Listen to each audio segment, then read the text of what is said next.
Did you know a group of hikers in Russia were found dead? Their tents slashed open from the inside?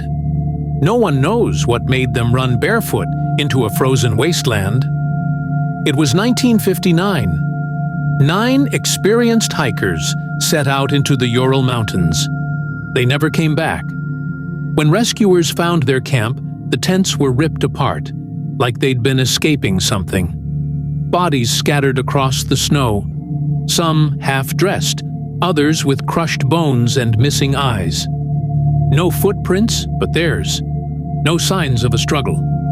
Just silence. And a Geiger counter clicking softly in the snow.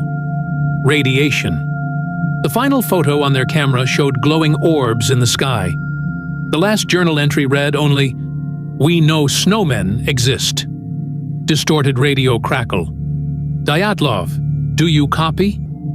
Then silence. Investigators called it an unknown compelling force. Locals called the mountain Kholat Syakhl, the mountain of the dead. Whatever was out there that night, it didn't want to be found. Every horror begins with curiosity. Yours starts when you subscribe.